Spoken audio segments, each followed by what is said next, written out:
Israeli Prime Minister Benjamin Netanyahu delivered his fourth address to a joint session of the U.S. Congress on Wednesday. Now, while defending Israeli actions in Gaza, he attempted to drum up continued support for his country's war against Hamas. Reiterating his total victory ambitions over Hamas, the Israeli leader urged the U.S. to fast-track its military aid. He said that with enough resources, Israel will be able to end the war immediately.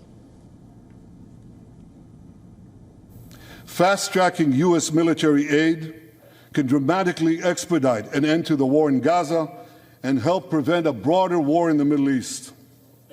In World War II, as Britain fought on the front lines of civilization, Winston Churchill appealed to Americans with these famous words: "Give us the tools and we'll finish the job." Today, as Israel fights on the front line of civilization, I too appeal to America. Give us the tools faster, and we'll finish the job faster.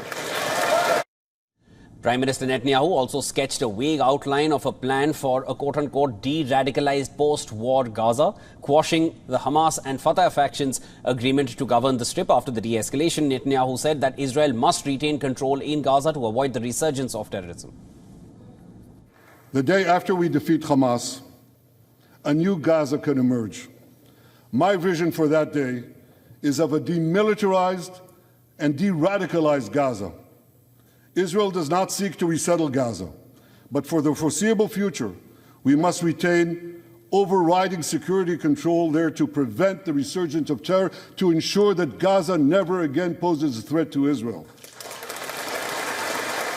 Prime Minister Netanyahu also thanked the Biden administration over their support after the October 7 Hamas attacks. He extended his thanks to former President Donald Trump and the American people. This while also saying that Israel is Washington's most loyal and steadfast ally. My friends, if you remember one thing from the speech, remember this: our enemies are your enemies.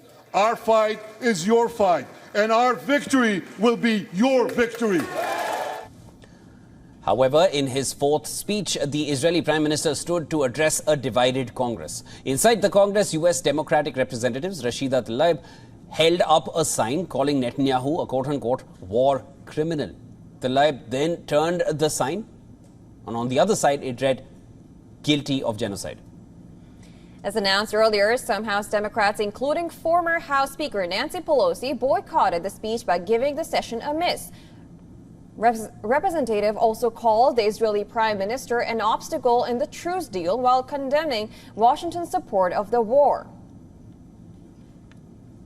So speaking for myself only, the deep horrors of what is happening on the ground are not external to us, because the United States does remain the largest backer of military assistance to Israel, assistance that has been used to perpetrate these offensive attacks on a civilian population that's been denied even the most basic of humanitarian assistance.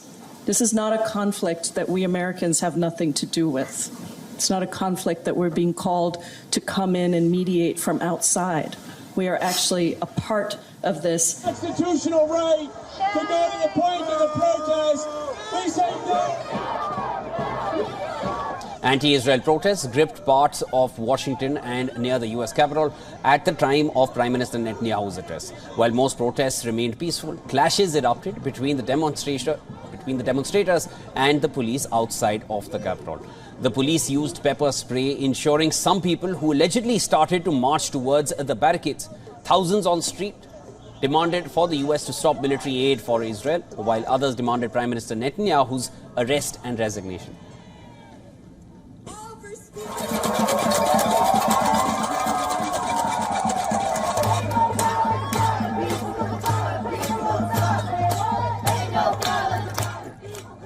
This comes as Prime Minister Netanyahu took jabs at Iran for funding anti-Israel protests in the U.S. He also called the protesters, and I'm quoting here, Iran's useful idiots.